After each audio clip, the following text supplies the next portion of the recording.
బంధించి బాధటం కన్నా బాధ్యత అప్పగిస్తే ఆలోచనలో పడతాడు. మనకి నష్టం కలగదు. బుర్రకెక్కిందా? డౌట్స్ ఉంటే అడుగు, మాస్టర్నిగా తీరుస్తాను. చూడబోతే నువ్వే రేఖా మేడంని ఎస్కేప్ చేసే ప్లాన్లో ఉన్నావే. బాగా చెప్పావు శ్రీరామ్. అర్థం పర్థం లేకుండా మాట్లాడుకో. ఏంటి అర్థం లేకుండా మాట్లాడేది? నమస్కారం అమ్మా. లాయర్ గారు వచ్చారేటి? నమస్కారం జడ్జి గారు. నమస్కారం. నమస్కారం.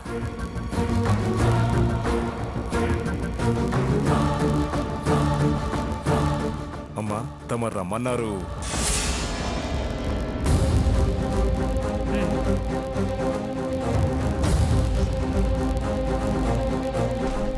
తమరు ఎందుకు అర్జెంటుగా రమ్మన్నారు?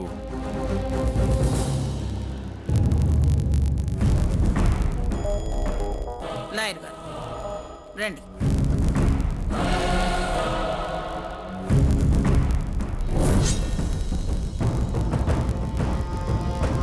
నానా, లాయర్ గారు ఎందుకు వచ్చినట్టు? ఇప్పుడు లాయర్ గారు ఎందుకు వచ్చినట్టు? తాతయ్య, లాయర్ ఎందుకు వచ్చాడు? ఏమోనా, నాకు తెలియదు. కూర్చోండి. నేను చెప్తాను, అగ్రిమెంట్ రాయండి. అలాగేనమ్మా.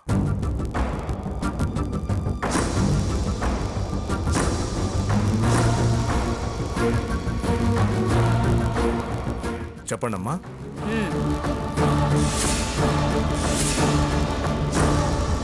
ఇదిగోండమ్మా. వస్తానమ్మా. మంచిది. వెళ్ళొస్తాను సార్.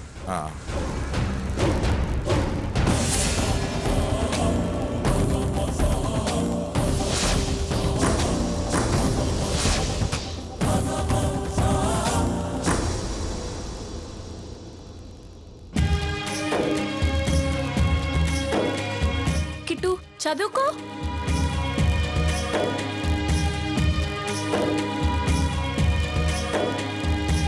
మాటలు రాని మనసు చేసి మౌనగారడి ఏమిటిది?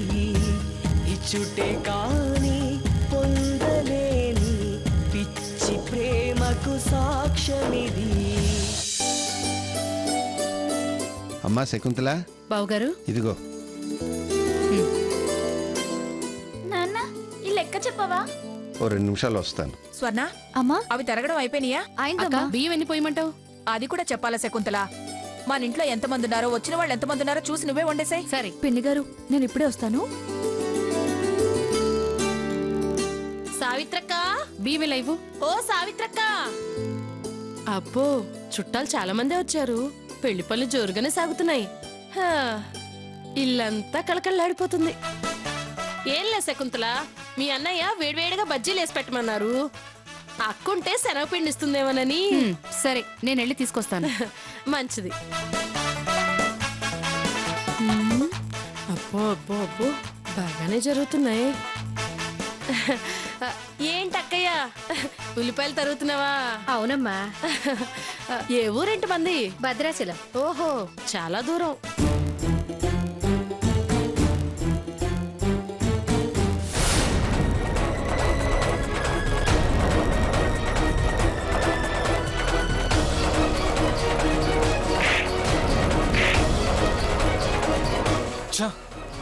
అసహ్యం వేస్తోంది.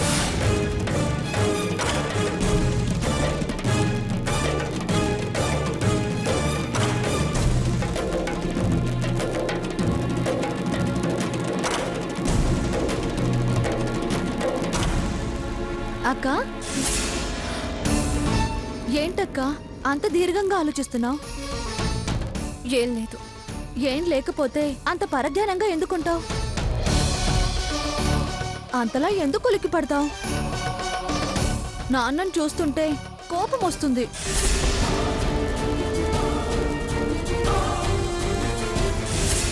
ఏ ఏంట మాటలు? నాన్నేం చేశారు? ఏం చేశారంటే ఏం చేశారు? ఆ తలుపులు మారి బాబాయిని బయటకు పంపించేసి తలుపులు వేయకుండా పెళ్ళయ్యేదాకా ఉండరా రాధాకృష్ణ అని ఆపటం ఎందుకు?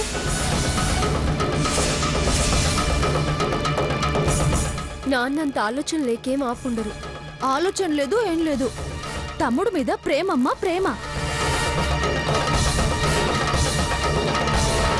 పోన్లేవే, అమ్మమ్మ గారు మనం అనాల్సినవన్నీ అని బుద్ధి చెప్పాం కదా, ఇంక బుద్ధిగానే ఉంటారులే.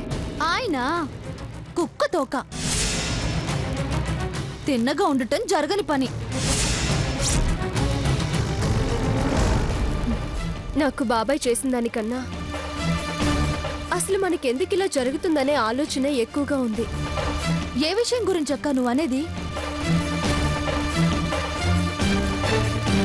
ఒక్క విషయంలో కాదే, అన్ని విషయాల్లోనూ మనం తగ్గి అమ్మమ్మ గారి ముందు ఏ తప్పు చేయకుండానే తలంచాల్సి వస్తుంది.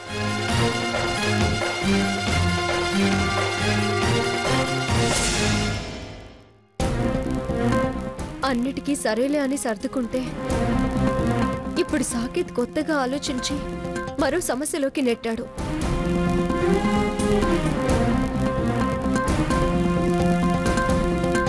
పొరపాటున జరగని దానికి అపార్థం చేసుకున్నాడు. సరే అర్థం చేసుకున్నాడు, పెళ్లి కూతుర్ని చేసేటప్పుడు మంచిగా మాట్లాడాడు అనుకున్నాను. మనసుకి నచ్చ చెప్పుకున్నాను. కానీ సాకేత్ స్వభావం నన్ను భయపెడుతోంది.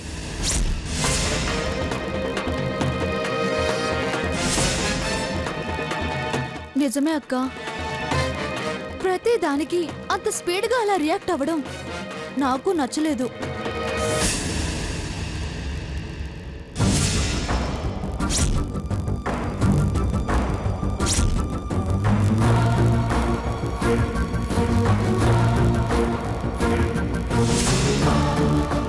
ఛా,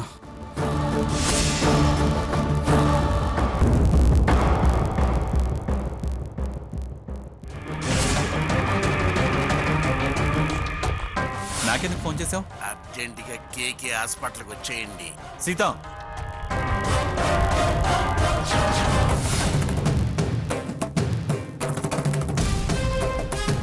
అన్నీ సవ్యంగా జరిగిపోతున్నాయి అనుకుంటే పని కట్టుకుని ఎవరి కన్ఫ్యూజన్ క్రియేట్ చేశారు? మాకు ఎనీమీస్ ఎవరున్నారు? ఉన్నా ఆ ఫ్యామిలీ మ్యాటర్స్ అంత డీటెయిల్గా తెలిసిన వాళ్ళు ఎవరై ఉంటారు? ఛా,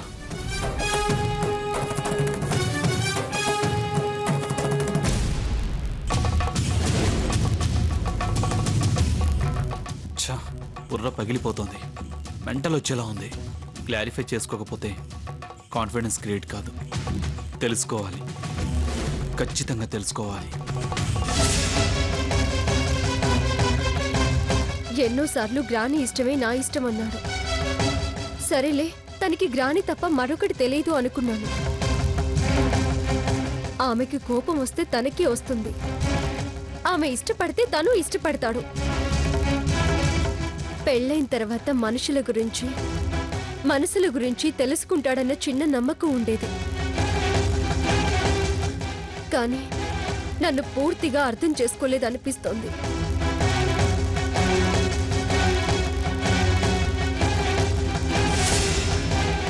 అయినా ఇలా అవతలి వాళ్ళని అవమానించడం మంచిది కాదు. నమ్మకాలు పోవచ్చు,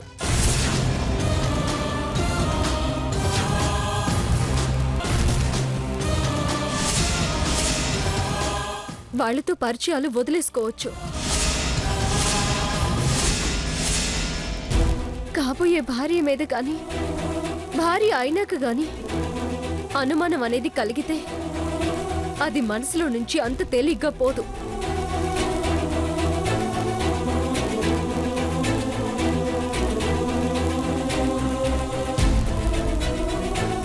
ఒక మగవాడనే కాదు, ఆడ మగ ఇద్దరిలోనూ అనుమానం అనేది మొదలైతే ఇక వాళ్ళ లైఫ్లో సుఖ సంతోషాలు దూరం అవుతాయి.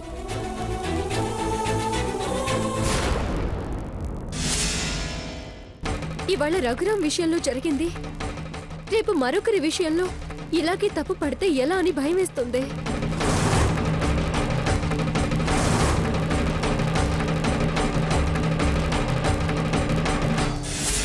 పెళ్లి కాకపోవచ్చు గాని చాలా విషయాల్లో క్లోజ్గా ఉన్నాము. తన వర్క్లో హెల్ప్గా కూడా ఉన్నాను. రాత్రి పగలు అని తేడా లేకుండా తనతో కలిసి పనిచేశాను. రేపెట్టిపోయి ఎటొస్తుందో అన్న ఆలోచన కూడా ఎప్పుడూ రాలేదు.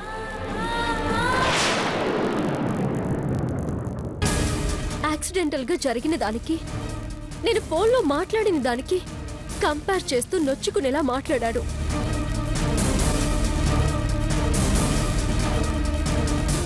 తను నన్ను చెంప మీద కొట్టాడని కూడా నేను ఫీల్ అవ్వడం లేదు.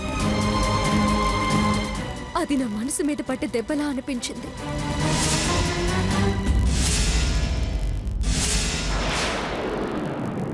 నా క్యారెక్టర్ని వేలెత్తి చూపించినట్టుగా ఫీల్ అవుతున్నాను.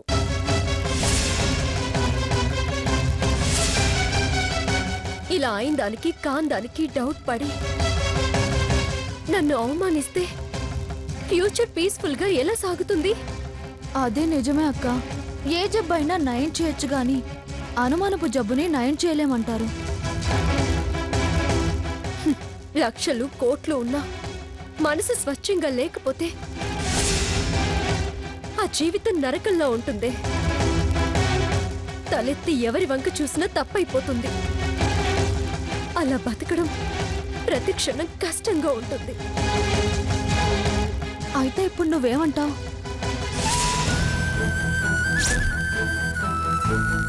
నేను అండం అనకపోవడం కాదే, అసలు సాకేత్ ఎందుకంత తప్పుగా ఆలోచించగలిగాడన్న బాధ అంతే. బావెప్పుడు అంతే అక్క. పోనీ ఒకసారి బావని కలిసి అంతా క్లియర్గా అర్థమయ్యేలా మాట్లాడతావా? సాకేత్ పరిస్థితి చూస్తే తను మాట్లాడే పరిస్థితిలో లేడనిపిస్తోంది. పోనీ నన్నెళ్ళి మాట్లాడమంటావా?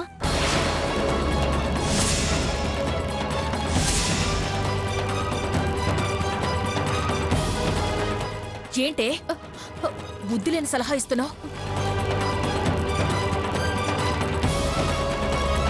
నువ్వు వెళ్ళి మాట్లాడు, లేదా నేను వెళ్ళి మాట్లాడతానంటున్నావు? పని పాట లేకుండా దాని బుర్ర చెడగొడుతున్నావు.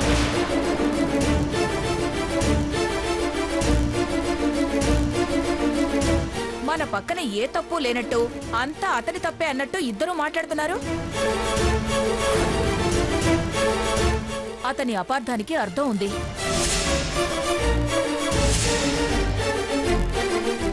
ఆ తర్వాత జరిగిన ప్రతి విషయంలోనూ మనదే తప్పుంది.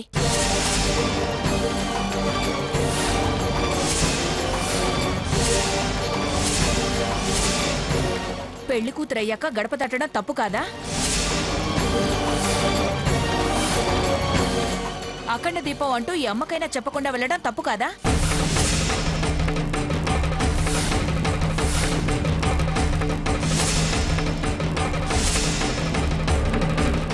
నువ్వు వెళితే ఇదన్నా చెప్పొచ్చుగా. ఇది ఎవరితోనో ఓ మాట చెప్పకుండా హాస్పిటల్కి వెళ్ళడం తప్పు కాదా? పెళ్లి కూతురయ్యాక గడప తట్టడం తప్పు కాదా? అఖండ దీపం అంటూ ఈ అమ్మకైనా చెప్పకుండా వెళ్ళడం తప్పు కాదా?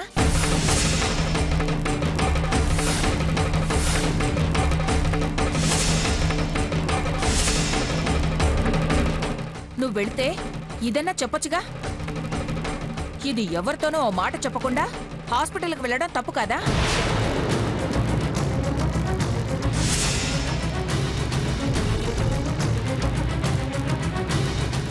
అదృష్టం బావుండి అన్ని విషయాల్లోనూ నిందపడకుండా బయటపడినందుకు సంతోషించక అతను అలా ఆలోచించడం తప్పు, అనుమానించడం తప్పు అని మీ ఇద్దరు తప్పుగా ఆలోచిస్తున్నారు.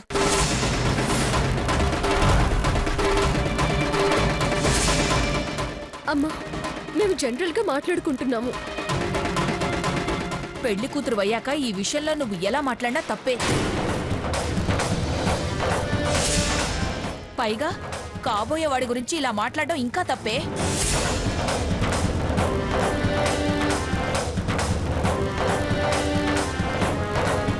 అసలు అతని మనసులో మీరు అనుకునే ఆలోచన ఉందో లేదో కానీ ఉందని అతన్ని ఆ దృష్టితో చూస్తే అయిన దానికి కాందానికి అదే భావనతో అంటున్నాడు అనిపిస్తుంది.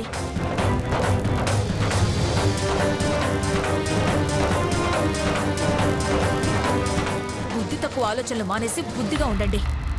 మేమేం బుద్ధి తక్కువ ఆలోచనలు చేశాం? నువ్వు నోరెత్తావంటే మాడు పగలగొడతాను. అమ్మా సీత, వాదించకు. పెళ్లి కూతురుగా ఉన్నావు, ఇంతకన్నా ఎక్కువ అనలేను. అవతలి వాళ్ళకి వంక పెట్టడం మానేసి మనని వంక పెట్టకుండా ఉండేలా నడుచుకోవాలి.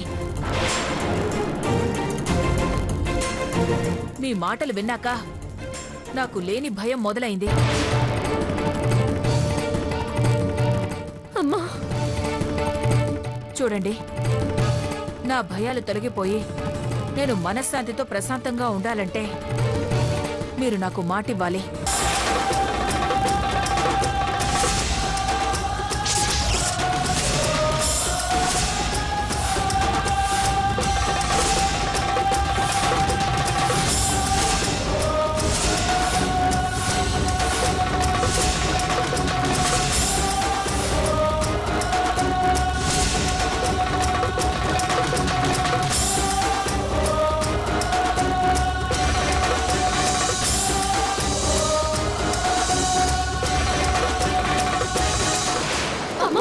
అవును, ఎవరి గురించి తప్పుగా ఆలోచించాం, అసలు మనసులో ఎలాంటి తప్పుడు ఆలోచనలో రానివ్వం, ఎవరిని ఏ విషయంలో విమర్శించమని వెళ్ళి ఆ తులసికోట దగ్గర దీపం వెలిగించి ప్రదక్షిణాలు చేసి మరీ ఆ దీపం మీద ప్రమాణం చేయాలి.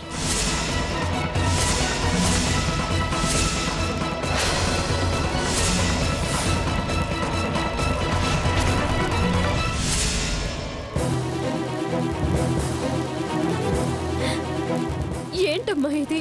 ఇప్పుడేం తప్పు చేశామని ప్రమాణం చేయమంటున్నావు?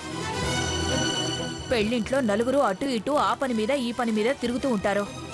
ఇప్పుడు నా చెవిన పడ్డటే ఎవరి చెవినైనా పడితే ఏంటే పరిస్థితి? అందుకే పెళ్ళి అయ్యేదాకా మీరింక ఇలాంటి విషయాల గురించి ఇంట్లో బయట ఎక్కడా మాట్లాడమని ఆ తులసమ్మ ముందు నేను చెప్పినట్టు ప్రదక్షిణలు చేసి ప్రమాణం చెయ్యాల్సిందే.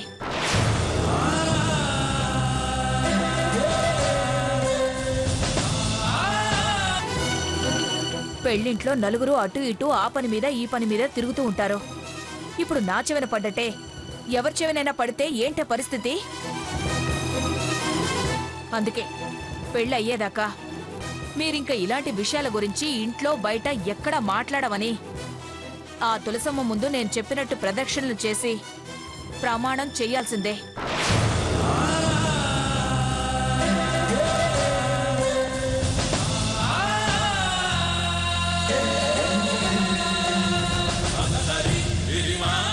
ఏంటే అలా చూస్తున్నారు? చెప్పినట్టు చేస్తారా లేదా?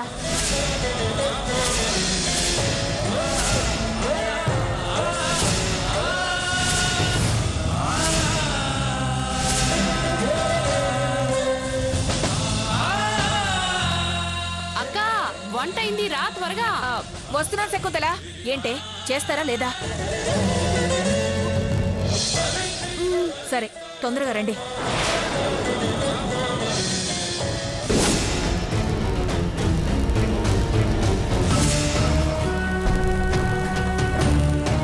అక్క పదక్క.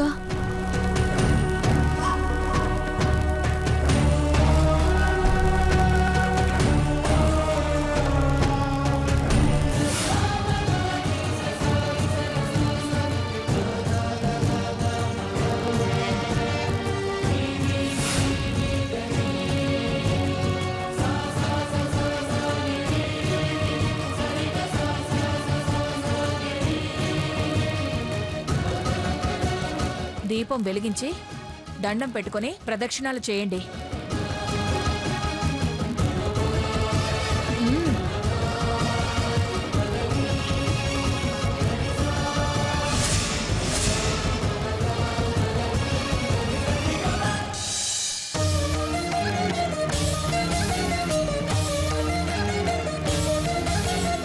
ఇందాక నేను చెప్పినట్టు మనసులో అనుకుని దీపానికి నమస్కారం చేయండి. ఏ ఆటంకం లేకుండా శుభకార్యం చక్కగా జరిగేలా చూడు తండ్రి అని మొక్కుకోండి.